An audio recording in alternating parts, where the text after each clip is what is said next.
하나님께서 저희들에게 주시는 말씀은 사사기 13장 1절부터 5절까지의 말씀입니다. 이스라엘 자손이 다시 여호와의 목전에 악을 행하였으므로 여호와께서 그들을 40년 동안 블레셋 사람의 손에 넘겨주시니라. 소라 땅에 단 지파의 가족 중에 마노아라 이름하는 자가 있더라.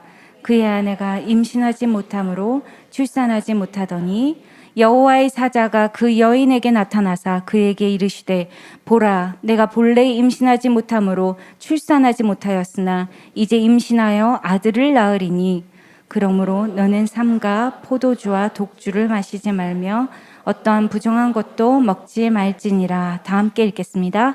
보라, 내가 임신하여 아들을 낳으리니 그의 머리 위에 삭도를 대지 말라. 이 아이는 태에서 나옴으로부터 하나님께 바쳐진 나실임이 됨이라. 그가 블레셋 사람의 손에서 이스라엘을 구원하기 시작하리라 하시니. 안녕하세요. 네, 항상 수요예배 오면 말씀과 은혜가 가득해서 저도 참 환영받는 느낌이고, 역시 이곳에 임재한 하나님의 능력과 역사하심이 가득하길 소망합니다. 그 제목이 샘소나이트예요. 제가 직장 생활할 때 15년 전부터 처음 샀던 가방인데요. 지금도 가지고 다녀요. 신방 다닐 때 보셨던 순자님들이나 순원들은 계실 텐데요. 아주 튼튼합니다. 영어 전미사 중에 끝에 ITE가 붙으면 어디의 지지자, 추종자, 속한 사람들 이렇게 표현이 돼요. 설교 때 삼손을 지지하는 사람들, 삼손의 길을 따라가는 사람들, 이런 의미로 샘소나이트입니다. 실제로 그 가방의 창시자가 그런 의미로 샘소나이트, 삼손에서 따온 거예요. 네. 기도하고, 이 내용 성경에 설교에 들어가지 않을 거니까 기도하고 시작하겠습니다. 하나님 아버지, 오늘 우리에게 복을 주시옵소서. 성령의 비를 내리셔서 어두움이 몰아내고 우리에게 연약하고 부서진 것들이 회복되며 하나님의 놀라운 기적이 일어나는 오늘 이 시간, 이 순간이 되게 하여 주시옵소서.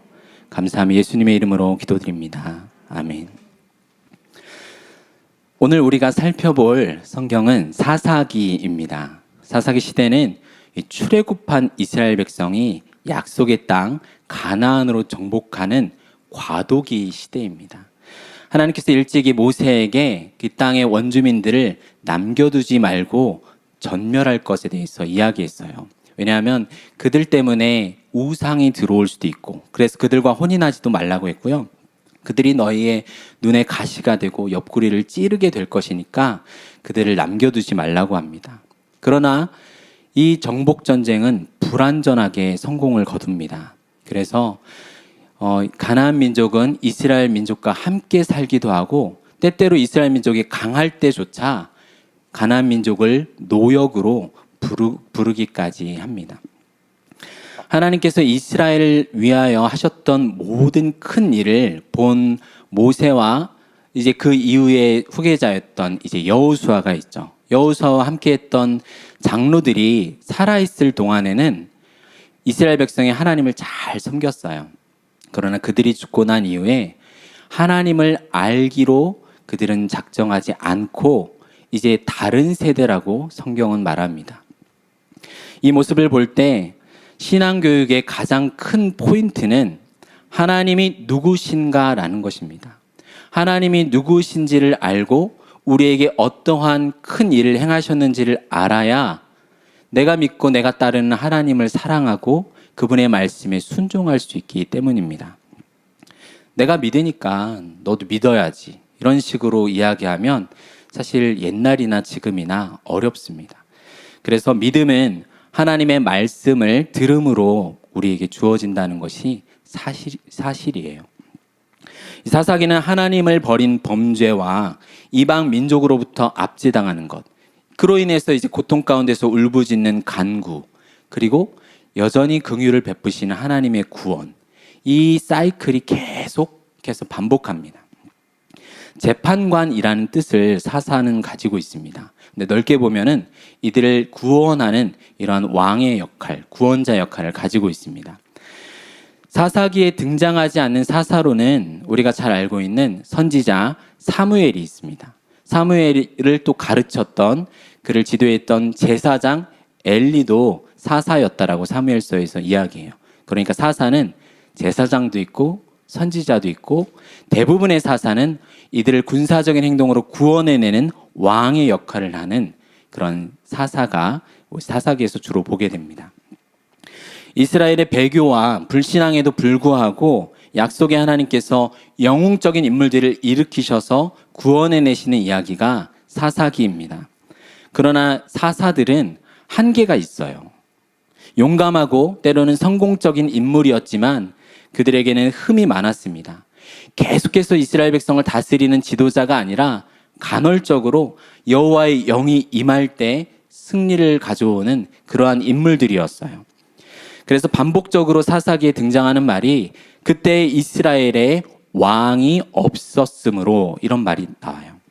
그래서 하나님만이 이스라엘의 진정한 사사, 구원자, 재판관이신 것을 우리에게 알려주고 계십니다. 어떻게 보면 이 출애굽과 왕정 시대 사이에 놓인 위태로운 다리 같기도 합니다. 그러나 우리가 보기에만 위태로울 뿐이에요. 하나님께서는 이 위태로워 보이는 시기조차 자신의 백성을 견고하게 붙드시기 때문입니다.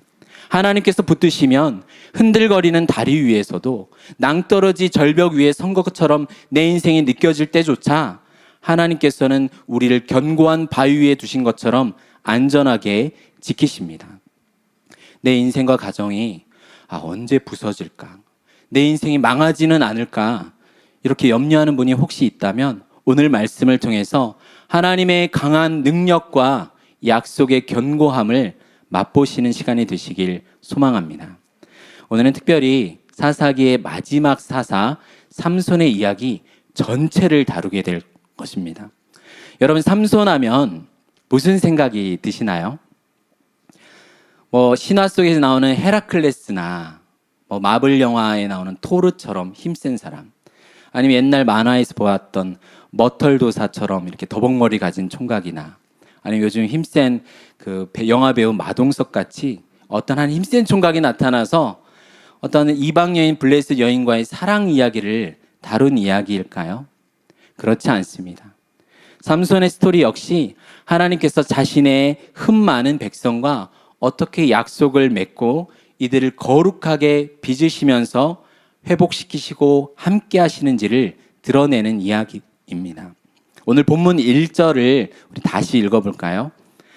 이스라엘 자손이 다시 여호와의 목전에 악을 행하였으므로 여호와께서 그들을 40년 동안 블레셋 사람의 손에 넘겨주시니라. 아멘. 여호와의 목전에 악을 행하였다는 말이 여기에서 이제 여기까지 오니까 7번 반복된 이야기입니다. 한두 번이 아니라 7번째라는 것은 인간의 그 패역함이 구제불능이라는 것입니다. 먼저 하나님을 버린 이스라엘에게 하나님께서는 블레셋 사람들의 손에 의해서 40년간 통치를 받게 합니다. 그런데 이전에는 막 너무 못 살겠다고 울고 불고 하나님 살려주세요라고 간구했던 이스라엘 백성이지만 오늘 우리가 본 본문에는 그러한 회개와 눈물의 간구는 더 이상 보이지가 않습니다. 40년은 짧은 시간이 아니죠. 한 세대가 지나가는 시간입니다. 그 수많은 시간 동안 회개하지도 간구하지도 않는 완악한 모습의 이스라엘 백성들에게 하나님은 과연 어떻게 대하시는 게 옳을까요? 그러나 하나님께서는 내 생각에는 이들을 완전히 못살게 굴고 정신 차려봐라 이렇게 할 수도 있지만 여전히 하나님의 일방적인 긍휼과 약속의 신실하심으로 한 구원자를 세우십니다. 언제나 자기 백성이 절망하고 힘들어할 때 하나님께서는 도울 준비를 하고 계신 거예요. 우리가 내 상황 가운데 힘들어하는 사람이 있다면 하나님은 나를 도우실 준비를 지금도 하고 계십니다. 그런데 이 구원자의 출생에는 비밀이 있습니다. 성경 인물 중에서 출생과 관련한 이야기가 많지 않아요. 창세기에 등장하는 모세나 야곱 그리고 출애굽기의 모세 그리고 여기 사사기의 삼손 정도입니다.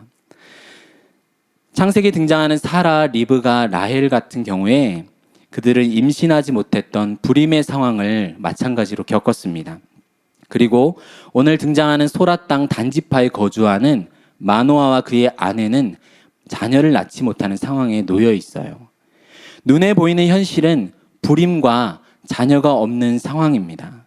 이러한 모습은 사실 내 가정에 희망이 없고 생명이 일어날 수 없기 때문에 스스로 구원을 이룰 수 없는 이스라엘의 모습을 보여주고 있는 것입니다. 모든 불임 가정이 다 그렇지는 않아요. 그러나 성경이 나타나는 불임은 하나님의 창조 사역의 무대가 됩니다. 단지 희망 없고 무능력한 인류의 상황을 보여준 것만을 아니라 그것을 넘어서 하나님께서 생명을 부여하시는 창조의 사역의 무대가 된다는 것이죠. 그래서 때로 이 절망이라는 것은 구원의 회복을 베푸시는 희망의 준비 단계가 됩니다. 그래서 우리는 내 눈에 실제로 보이는 현실을 부정하지는 않아요. 그러나 동시에 하나님의 관점에서 하나님의 약속과 능력을 붙들며 살아가고자 해야 합니다. 우리 본문 3절부터 5절까지 함께 읽어볼까요? 여호와의 사자가 그 여인에게 나타나서 그에게 이르시되 보라 내가 본래 임신하지 못함으로 출산하지 못하였으나 이제 임신하여 아들을 낳으리니 그러므로 너는 삼가 포도주와 독주를 마시지 말며 어떤 부정한 것도 먹지 말지니라. 보라 내가 임신하여 아들을 낳으리니 그의 머리 위에 삭도를 대지 말라. 이 아이는 태에서 나옴으로부터 하나님께 바쳐진 나실인이 됨이라.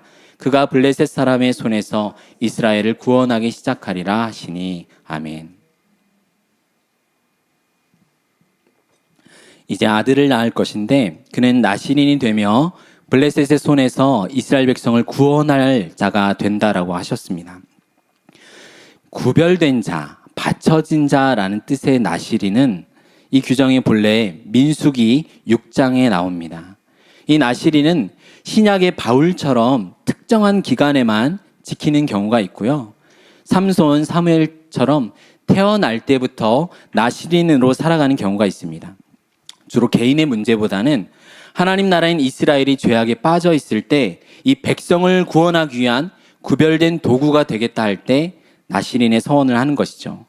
민수기에 나온 규정에는 포도주와 독주를 마시지 말 것, 머리를 손대지 않고 길게 자라게 할 것, 시체를 가까이 하지 않을 것, 이 세 가지 규정이 있습니다. 마치 레위기의 제사장처럼 포도주와 독주를 마시지 말라고 하는 것은 무슨 이유일까요? 보통 포도주와 독주, 독한 술에 취한 사람들은 정신을 잃고 이리저리 비틀거립니다. 똑바로 경찰이 선 긋고 걸어보라고 해도 자기는 똑바로 걷는 것 같은데 자꾸 옆으로 누워져 가잖아요. 그리고 했던 말을 또 하고 반복합니다. 시간과 공간을 잃어버리게 되죠. 하나님께서 아끼라고 주신 시간과 하나님께서 두신 그 공간에서 하나님의 뜻에 창념하지 못하고 살아가는 사람들은 바로 술에 취한 사람들이라고 말합니다. 그래서 에베소서에서는 술 취하지 마라 이는 방탕한 것이니 너희는 성령의 취함을 받아라 라고 이야기하고 있습니다. 그렇다면 머리를 자르지 않는 것은 무엇일까요? 나실인의 눈에 보이는 징표는 딱 하나, 머리를 기르는 것에 있습니다. 머리 대신 주님의 영광을 건드리지 말라는 것이죠. 자신을 자기 인생의 머리라고 여기면서 내 인생의 주인은 나야 이렇게 말하는 자들이 많이 있습니다. 삼손 머리의 주인은 하나님이시라는 것을 기억하라는 것입니다. 우리 그리스도인의 머리는 예수 그리스도이십니다. 시체에 닿거나 스치지도 말아서 부정을 피하라는 것도 마찬가지입니다. 대제사장처럼 자기 가족의 시체마저도 닿아서 부정하게 되지 말라라고 이야기합니다. 이는 그 시대의 유일한 생명의 깃발이 되라는 것입니다. 너만큼은 어떤 부정한 것, 부패한 것으로부터 벗어나서 생명을 흔드는 깃발과 같은 존재가 되라는 것이 바로 나시린의 사명입니다. 여호와의 사자는 나시린의 부모가 될 마노아의 아내에게조차 이 규정에 포함된 일부 조항을 지키라고 이야기합니다. 임신케 될 아이가 태로부터 구별된 나시린이 되기 때문이죠. 마노아의 부인은 이 이야기를 듣고 남편에게 있었던 이야기를 합니다. 그런데 7절을 보면 그가 죽는 날까지 나시린이 될 거라 이야기를 보탭니다. 여호와의 사자가 하지 않은 말을 이제 보태요. 불안한 미래를 마치 보여주기라도 말하는 것처럼 이야기를 더합니다. 그리고 머리에 삭도를 대지 말라는 이야기는 빼먹습니다. 너무 충격적인 내용과 만남이니 너무 정신없어서 그럴 수도 있겠지요. 그러나 말씀을 보태거나 빼는 것은 주의할 필요가 있습니다. 삼손의 나시린 기간이 죽을 때까지 인생 전체의 기간이라고 엄마부터 이해했을 때 이 한마디가 훗날 삼손에게 어떤 부담을 주었을까요? 아직 하나님을 인격적으로 만나지 못한 자녀에게 너는 평생 하나님을 위해서 살아야 돼. 엄마가 기도할 때 그 감동과 말씀을 내가 받았어. 너는 꼭 그렇게 살아야 해. 이렇게 부담을 준다면 이 사명이 부담스러워서 훗날 반항하게 되는 모습이 나오지 않을까요? 이 이야기를 전해 들은 마노아는 하나님께 기도를 합니다. 아내가 만난 하나님의 사람을 다시 오게 하사 이 아이를 위해 어떻게 행할지를 가르쳐 달라고 이야기해요. 그렇다고 아내를 못 믿어서 기도하는 건 아니에요. 민수기 30장 10절부터 12절까지를 보면은 부녀자의 서원에 대한 남편의 허락이 필요합니다. 그래서 부인이 나시린 서약을 지키려면 남편의 허락이 있어야 하기 때문에 남편이 그 사실을 잘 확인하고자 그 과정을 밟는 거죠. 그 기도의 응답으로 여호와의 사자가 나타나서 여인에게 말한 것을 반복하면서 다 지키라고 말해줍니다. 이렇게 서로가 받은 하나님의 말씀을 부부가 함께 확인하는, 이렇게 신중하게 살펴보는 과정이 필요합니다. 나시린이 아님에도 엄마까지 나시린 규정을 지키게 된 것이 우리에게 주는 교훈은 과연 무엇일까요? 자녀들이 하나님께 거룩한 사람이길 원한다면 부모 먼저 거룩한 사람이 되어야 한다는 것입니다. 나는 내가 여기 올 테니 너는 가서 공부해. 이렇게 할 수는 없죠. 너가 거룩하게 살아가길 원한다면 나도 내가 먼저 거룩하게 살아가고 내가 먼저 예배 가운데 나아간다.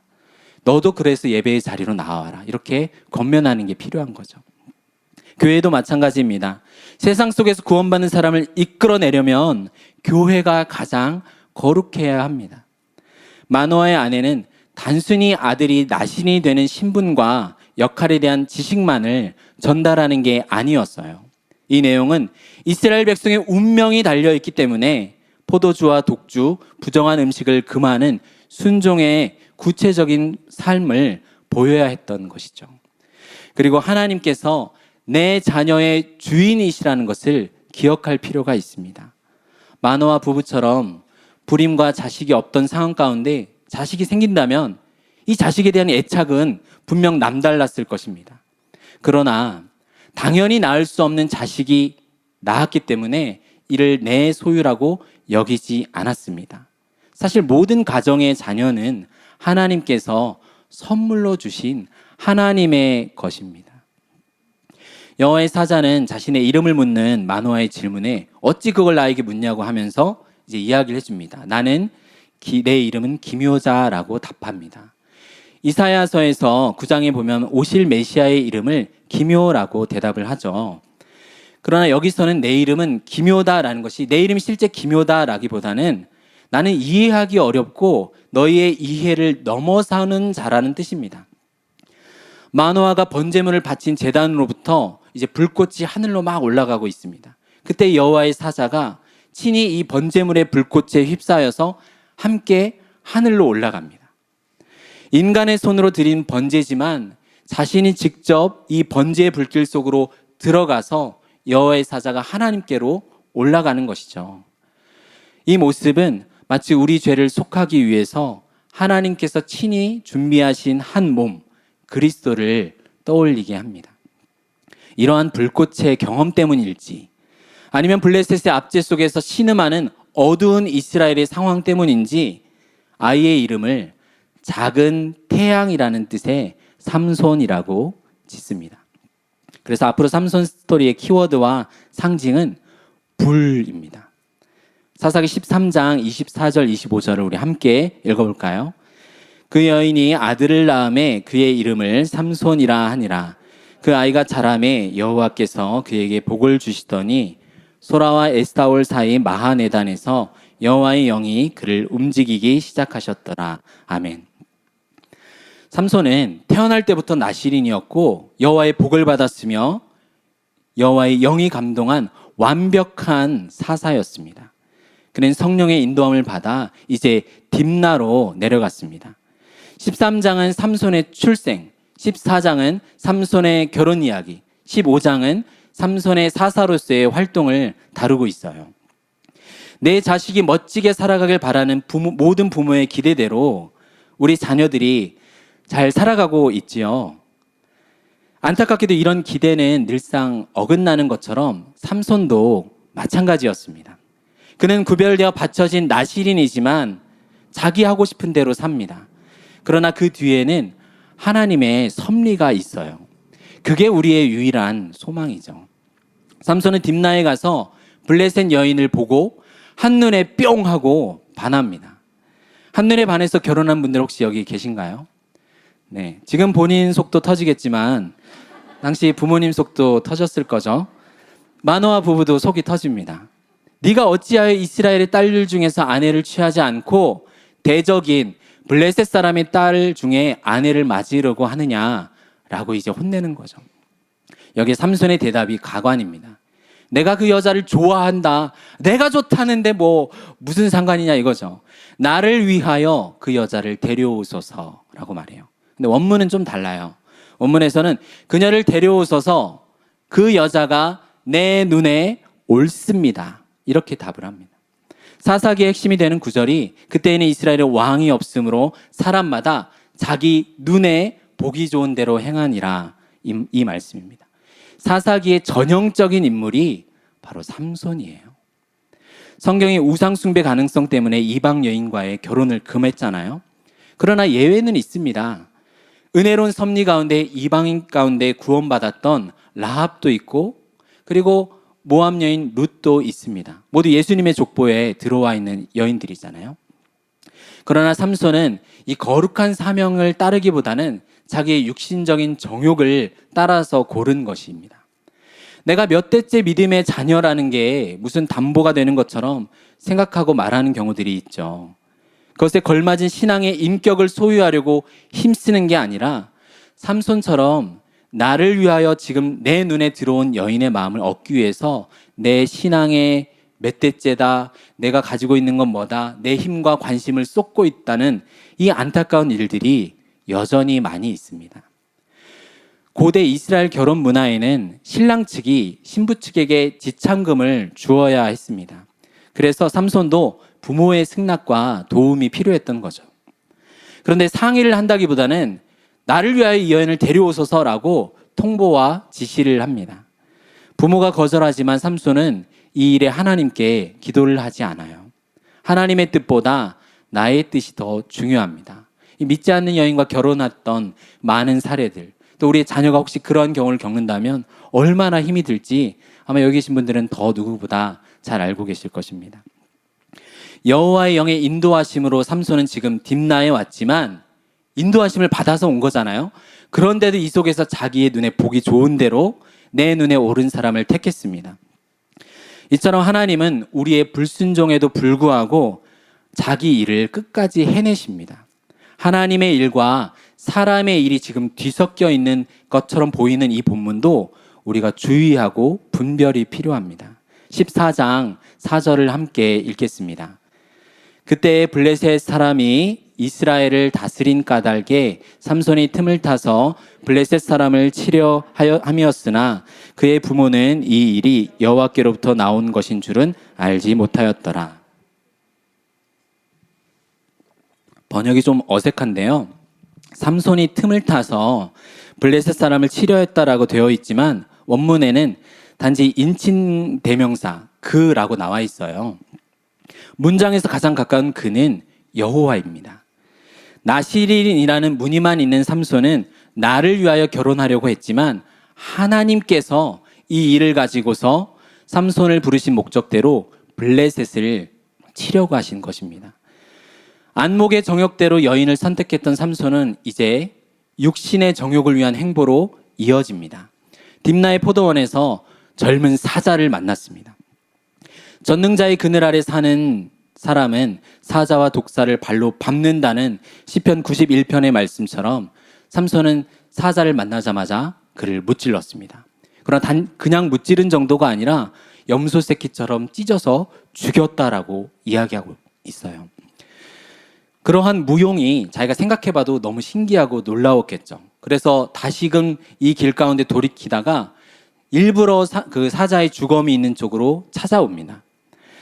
그런데 그 사자의 몸에 벌떼와 꿀이 있는 것입니다. 9절에 보면은 손으로 그 꿀을 퍼서 걸어가면서 자기가 막 먹고 부모를 만나서 부모에게도 그 꿀을 주어서 먹게 했다라고 합니다. 그러나 부모님에게는 이 꿀이 어디에서 났는지는 말하지 않았습니다. 아마 말했다가 혼날까 봐 그렇게 이야기 안 했겠죠. 부모도 이상합니다. 사실 철없는 자식이 무언가 선물을 기대하지 않았던 선물을 가져오면 이거 웬 선물이야? 너 정말 일을 해서 번 거니? 너 취직은 한 거야? 이게 뭔가 잘 물어봐야 되는데 확인하지 않고 시체에서 얻은 그 꿀을 부모조차 맛있게 먹게 됩니다. 나시린이라면 시체를 만지면 안 되잖아요. 그런데 시체에 손을 대고 그 안에 있는 꿀을 퍼서 먹었습니다. 사자보다도 강한 삼손이었지만 꿀에는 약한 모습을 보였습니다. 성경에서 보통 벌떼는 군대를 상징합니다. 대적해야 할 군대, 그 벌들이 있다면 조심해야 되는데 그 대적 가운데 있는 꿀을 탐닉하는 삼손의 모습이 앞으로 미래가 어떻게 그려질지 조금 상징적으로 보여주는 것 같습니다. 이 성령의 역사를 경험한 삼손, 처음 하나님 여호와의 영이 임한 사건이지만 이곳에서 삼손은 벌이 주는 달콤한 꿀만을 쫓고 있습니다. 이제 삼손은 결혼을 위해서 이제 잔치를 베풀었어요. 그런데 이것이 블레셋 청년들의 문화였다라고 성경에서 말합니다. 시대의 문화를 쫓고 전통이라는 것이 무조건 좋은 게 아니라 하나님 말씀에 비추어 분별해야 할 필요가 있습니다. 잔치라고 번역된 단어가 마시는 잔치예요. 우리 여러분 결혼잔치에서 뭘 주로 즐겁게 마실까요? 물론 뭐 콜라와 사이다를 마시는 분도 있겠지만 대부분 결혼잔치에서는 포도주, 와인이나 다른 술을 먹겠죠. 독주를 마실 겁니다. 그리고 이 포도주와 독주를 금한 삼손이 먼저 그 술판을 버렸다는 게 가관입니다. 그리고 이곳에 삼손은 이 잔치의 흥을 더 돋구기 위해서 수수께끼를 냅니다. 먹는 자에게서 먹는 것이 나오고 강한 자에게서 단 것이 나왔느니라 라고 말하죠. 이 수수께끼를 블레셋 친구들 30명에게 제안합니다. 그래서 너희가 이걸 맞추면 내가 너희의 겉옷과 베옷 30벌을 주겠다라고 약속하죠.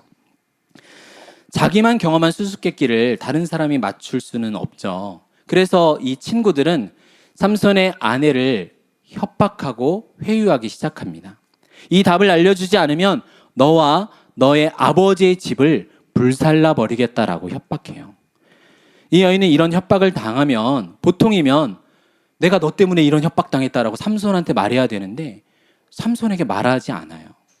그리고 결혼 전부터 부부가 될 사이임에도 불구하고 어떠한 이야기 없이 오히려 자기가 그 비밀을 알아내서 자기 백성에게 말하게 됩니다.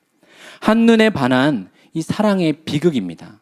여인은 자기 배우자가 될 사람을 사랑하기보다 자신과 자신의 부모를 더 사랑하고 있습니다. 이게 삼손의 사랑의 첫사랑의 비극이에요.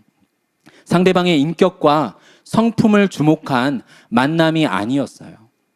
여인이 자기 소유와 생명을 배우자보다 더 사랑했기 때문에 이 마침내 알아낸 답은 백성에게 알려지고 맙니다.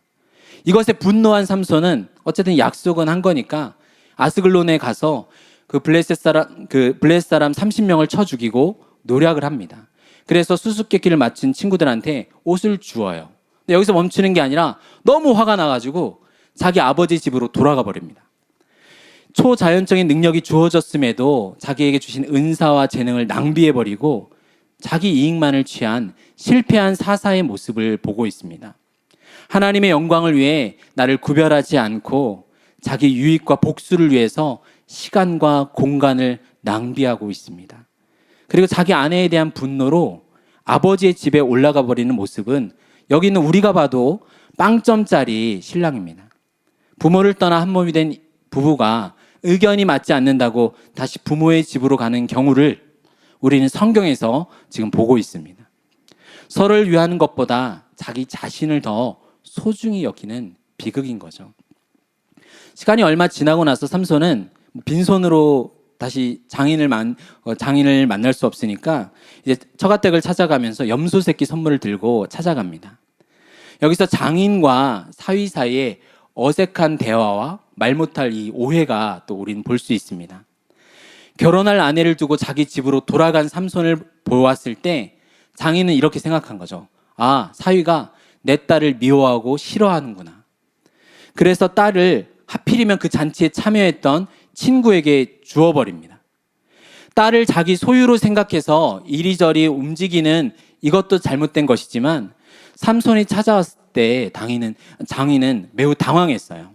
그래서 너는 내 딸도 한눈에 반하지 않았냐. 근데 얘보다 얘 동생이 더 예쁘다. 그러니까 이 동생을 네 아내로 맞이해라 라고 삼손을 회유합니다.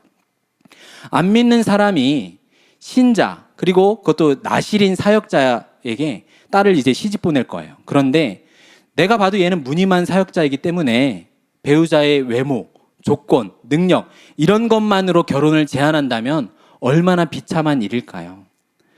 그러나 이 장인의 말은 율법에 비추어 봐도 어긋납니다. 레위기 18장에 아내가 생존할 때 그 자매를 취한다는 것은 간음죄에 해당되거든요. 삼손이 율법을 알았든 간에 그것을 몰랐든 간에 상관없이 이것에 단단히 화가 난 삼손은 이걸 빌미로 블레셋 사람들을 치려 했습니다. 그래서 복수를 낳는 비극이 이제 계속 이어지고 있어요.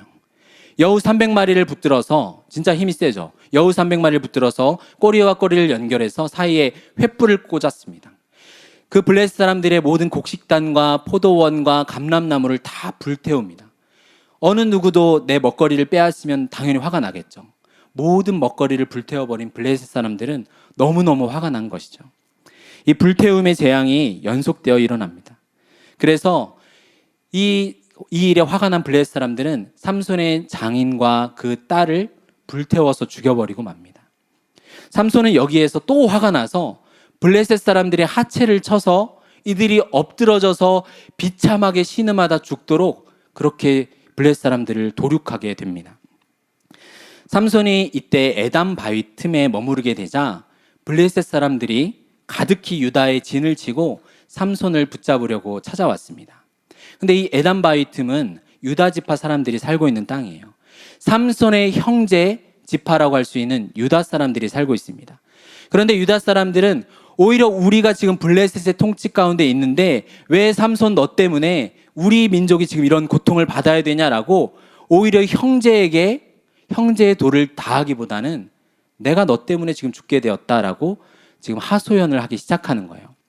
우리가 믿는 가정에서 형제들끼리 재산 가지고 싸우거나 필요한 것 가지고 싸우는 것만큼 비참한 모습이 없는 것 같아요. 오히려 형제의 위기 앞에 하나님을 의식하는 그런 모습은 없습니다. 오히려 대적해야 할 세상 블레셋에게 잘 보이려고 유다 지파의 모습은 그렇게까지 합니다. 이는 마치 훗날 유대인 모두가 구원자 예수 그리스도의 생명을 로마 제국에게 넘기는 것을 생각나게 합니다. 하나님을 가장 먼저 사랑하고 내 배우자와 형제, 이웃을 사랑하고 그 다음에 나를 사랑해야 하는 이 사랑의 순서는 뒤집어진 채 나를 가장 먼저 사랑하고 내 이익과 내 소유, 내 생명을 더 우선시하는 하나님의 백성의 모습이 너무도 안타까워 보입니다. 삼손은 태어날 때부터 나신인으로 세워진 사사이지만 정말 외로웠던 사람인 것 같아요. 사사 기드온은 함께 다니는 300명이라도 있었죠. 삼손은 함께 다니는 사람 한 명도 없이 그 민족에서 자기를 사사로 인정하는 것도 없이 외롭게 활동한 불쌍한 사사이기도 합니다. 그러나 다행히 삼손은 이 형제인 유다 지파를 공격하지 않았어요. 오히려 자신이 순순히 붙잡히길 원했습니다. 나중에 붙잡혀서 이제 블레셋 사람들을 마주할 때 블레셋 사람들이 신이 나서 막 소리를 지르니까 그때 여호와의 영이 임했습니다. 대적의 손에 붙들린 삼손을 하나님께서 그냥 두실 수 없었던 거죠. 삼손을 붙들고 있는 이 밧줄이 마치 불탄 삼배실처럼 딱 끊어져 버립니다. 그리고는 삼손이 나귀의 새 턱뼈를 집어들고 그곳에서 블레셋 사람 1000명을 죽입니다. 하필이면 또 죽은 게 그 나귀의 새 턱뼈예요. 새 턱뼈라는 건 뭐죠? 죽은 지 얼마 안 된 거예요. 시체를 만지지 말라고 하는 삼손은 이때도 눈에 보이는 거 그냥 아무 상관없이 집어든 거예요. 이게 맨손으로 때려도 분명히 해치웠을 거고 블레셋 사람들의 무기를 빼앗아서 죽였어도 됐는데 뭐 자기가 나실인의 어떤 사명 이런 거 전혀 안중에 없는 모습이 여기에서조차 보입니다. 그리고는 자기가 나귀의 이 턱뼈로 1000명을 물질렀다는 것, 블레셋 사람들을 막 더미로 쌓아서 올렸다는 것을 자랑하는 노래를 짓기까지 합니다. 이생의 자랑의 모습이 또 여기서 보여지죠. 자기 무용담을 노래합니다. 내 손의 수고로 이루어진 것이라 착각하는 것입니다. 이후 삼손은 그리고 나서 목이 말라서 죽을 것 같은 거예요. 죽을 것 같으니까 이때서야 하나님을 처음 찾습니다. 하나님이 찾지 않아도 자기가 다 무찌르고 다 모든 걸 잘하는 것처럼 느껴졌을 때는 하나님 상관없었는데 내 목이 말라서 죽을 것 같으니까 이제 하나님 내가 여기서 죽으면 이 할례 받지 않은 블레셋 사람들의 손에서 나실인이 어떻게 죽을 수 있습니까? 이렇게 하소연한다는 거죠. 자기 감정대로 살아가고 필요할 때만 하나님을 찾는 이 모습 속에서 우리는 잠언의 말씀을 기억해야 됩니다. 형통할 때는 하나님을 찬송하고 감사의 고백을 해야 되고 고난 가운데는 하나님을 깊이 생각해야 되는 것이 바로 우리가 이 삼손의 모습에서 배워야 할 것이죠. 그런데 우리 하나님은 제가 봐도 참 속이 없으세요. 삼손의 부르짖음에 응답해서 우묵한 곳을 쪼개어서 샘이 터지게 합니다. 이 쪼갠다는 것은 홍수 심판 때 이 깊은 샘을 터치게 하셨다라는 그 단어예요. 그리고 이삭이 자기가 번제로 쓸 나무를 쪼개었다라는 그 단어입니다. 또한 모세가 홍해를 건널 때 바닷물을 갈랐다라는 그 단어도 이 심판과 구원을 나타내는 단어가 삼손에게도 사용됩니다. 이제 사사기 16장에 보면 삼손은 이제 블레셋의 도시 가사로 갑니다. 가사라는 도시는 강한 것이라는 뜻을 갖고 있어요. 여기에 간 목적은 어떤 하나님의 놀라운 뜻을 행하기 위해서가 아니라 기생을 만나서 자기의 육신의 정욕을 해소하기 위해서였습니다. 근데 자기를 잡으러 매복해온 자들이 있었는데 이 사람들을 비웃기라도 하듯이 삼손이 가사 성 문짝과 기둥과 빗장을 빼어서 메고 헤브론 산 꼭대기까지 메고 가요. 이 사건이 주는 의미는 무엇일까요? 이것은 결국 사람들 눈에 볼 때 세상에 두렵고 강한 성이지만 그런 사람들이 살아가는 도시와 문화이지만 결국은 하나님께서 하나님의 구원자와 백성들에게는 이것들이 모두 굴복하게 될 것이라는 것을 우리에게 보여주고 있습니다. 20년 사사의 인생을 살아간 삼손의 마지막은 이제 소렛골짜기의 들릴라라는 여인과의 이야기가 마지막입니다. 이 소렛골짜기는 블레셋과 단 지파의 경계에 있어요. 소렛이라는 말은 선택의 포도원이라는 뜻입니다. 삼손이 여기가 자기가 첫 여인을 만났던 딥나가 있는 지역이기도 해요. 처음 선택한 포도주는 무엇이었습니까? 배우자보다 자기 자신과 부모를 사랑했던 그 여인이었잖아요. 이 들릴라, 두 번째 만난 여인은 자기 자신보다, 즉 배우자보다 돈을 더 사랑한 여인이었어요. 블레셋 방백들, 지휘관들이 찾아와서 은 1100을 너에게 줄 테니까 삼손의 힘의 비밀을 알려달라고 합니다. 여기에 들릴라가 넘어가요. 들릴라라는 이름은요, 드라일라, 밤에 속한 여인입니다. 어두운 세상을 물리치고 세상을 밝게 해야 할 사명을 가진 삼손이 어두움에 의해 삼켜버리는 결말을 암시하고 있습니다. 이번에도 정상적인 사랑은 아니죠. 참된 사랑을 만나지 못한 삼손은 어떻게 보면 참 이게 불쌍해 보이기까지 합니다. 여러 차례 삼손은 이 들릴라가 알고 싶어한 힘의 비밀을 거짓말로 이야기합니다. 자신도 약해지지 않고 내가 사랑하는 여인이 슬퍼지지 않기 위해서 답을 이야기는 해주는데 진실은 이야기하지 않고 거짓을 이야기해요. 진리이신 하나님을 능멸하는 것을 선택하는 겁니다. 하나님을 기쁘시게 하면 원수와도 화목하게 되지만 하나님을 기쁘시게 하지 않으면 우리의 힘과 노력으로 이루려고 하는 모든 관계는 깨어지고 맙니다. 결국 삼손은 자신의 신분이 하나님께 바쳐진 나실임을 이야기하고 이 규례대로 머리가 밀리면 힘이 약해질 거라고 말했습니다. 하나님께 바쳐진 나실인의 증거인 이 머리를, 이 표를 버림으로 결국 삼손은 하나님을 버린 것입니다. 삼손은 그러나 자기 머리털을 밀면 힘이 약해질 것이라 생각했어요. 머리에 삭도를 대지 않는 것이 내 머리의 주인이신 하나님의 권위와 영광 때문이라는 것을 삼손은 기억하지 못한 거예요. 들릴라가 삼손의 머리털 7가닥을 밀었을 때 7가닥의 힘만큼만 사라진 게 아니었습니다. 모든 힘이 사라졌죠. 우리 머리 감거나 하면 하루에도 수십 개씩 빠지는 게 머리털이잖아요. 만약 삼손의 힘의 근원이 긴 머리털에 있었다면 그는 항상 강해야 했겠죠. 그러나 삼손의 역사 때마다 여호와의 영이 임했다라고 이야기하고 있어요.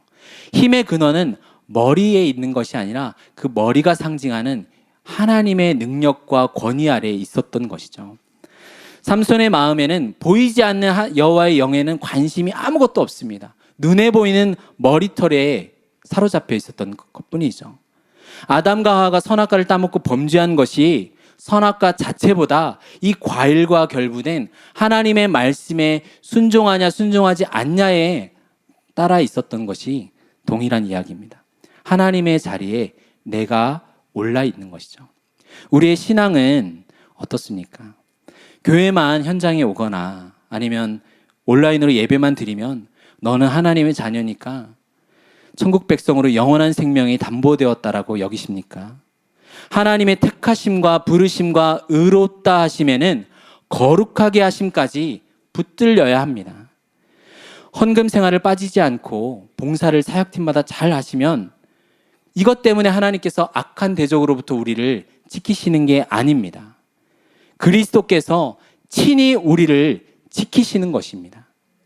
교회의 권위와 능력은 어디에 있나요? 머리 되신 그리스도의 십자가 사랑에 있습니다.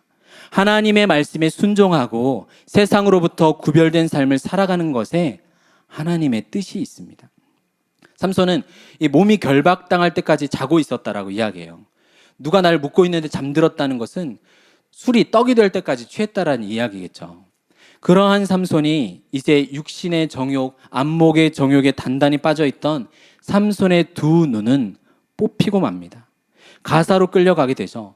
턱뼈로 1000명을 죽였던 그 가사라는 곳으로 끌려가서 그는 놋줄에 매어서 감옥에서 맷돌을 돌리게 되었습니다. 여기에서 보면 이제 성경에 머리털이 자란 후에 밀린 후에 자라기 시작했다라는 그 22절의 말씀이 있어요. 이는 사실 하나님께서 그에게 다시 한번 기회를 주었다는 희망이 보입니다. 블레셋 사람들은 우리의 신이 너희의 신을 이겼다. 우리 원수 삼손을 우리 손에 넘겨줬다라고 하면서 우리 하면서 다곤 신에게 제사를 드리며 막 즐거워했습니다.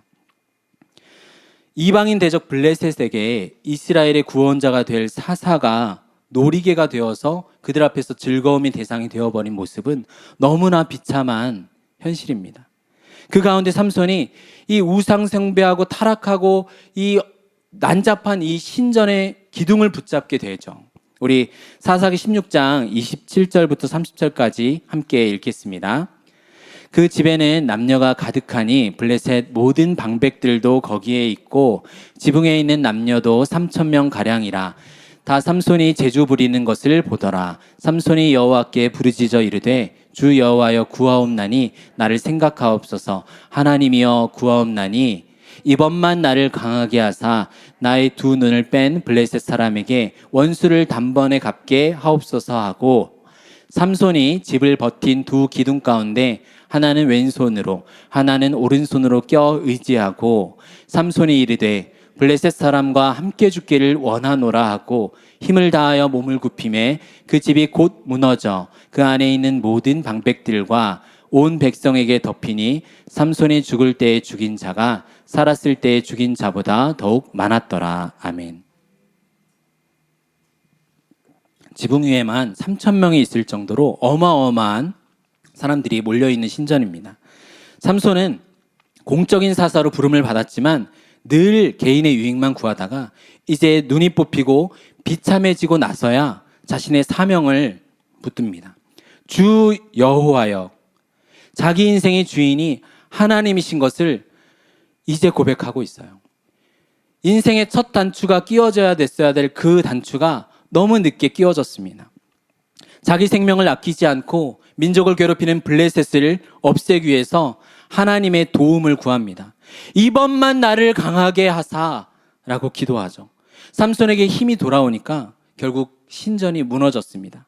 그동안 삼손이 죽였던 자보다 훨씬 많은 대적이 그날 삼손과 함께 죽었습니다. 과연 하나님께서 삼손을 이 나실인의 사명으로 다시 회복시키기 위해서 하나님은 어떻게 하셨을까요? 민수기 6장에는 나실인이 부정해졌을 때 다시 성결케 되는 과정을 이야기하고 있습니다. 우리 민수기 6장 9절부터 12절까지 함께 읽어보겠습니다.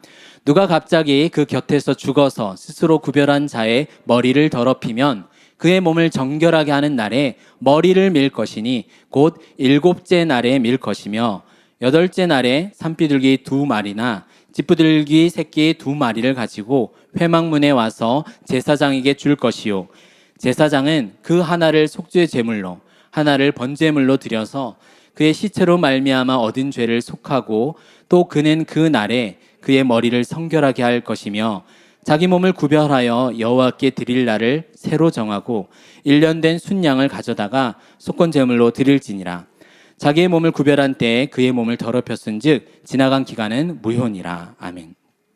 그 미국의 칼빈 신학교 구약 신학자 존 스택 교수님은 이 삼손이 마지막에 붙잡히는 최후의 모습 속에 나실인의 성결 절차가 담겨 있다라고 해석했는데 저도 이에 동의합니다. 제 7일에 머리를 미는 것은 들릴라가 7가닥 머리를 밀리운 내용이죠. 산비둘기 또는 집비둘기 새끼 2마리를 제물로 잡는 것은 삼손의 2눈이 뽑힌 채 놋줄에 매어 맷돌을 돌리게 돼요. 근데 이 산비둘기라는 뜻이 목에 고리무늬가 있다는 뜻을 갖고 있어요. 그리고 머리가 성결해진 결과로 다시 머리가 자라기 시작했습니다. 마지막으로 새로운 날에 1년 된 순양 대신 삼손은 자신의 몸을 속건 제물로 바쳤습니다. 저는 하나님께서는 나실인의 서약을 어긴 삼손을 다시 성결케 하셨습니다. 삼손을 부르신 사명대로 블레셋의 손에서 이스라엘을 구원하셨습니다. 삼손의 삶은 아쉬운 부분이 참 많이 있는데 우리의 인생과 많이 닮아 있습니다. 우리 역시 하나님 앞에 어떻게 살아야 하는지는 잘 알고 있지만 그리스도인답게 거룩하게 살아가지 못합니다. 그럼에도 하나님께서는 우리를 연단하시고 거룩해 하셔서 마침내 하나님의 역사를 이루십니다. 어쩌면 이렇게 생각할 수도 있죠. 하나님은 나 같은 흠 있는 인생도 사용하실까?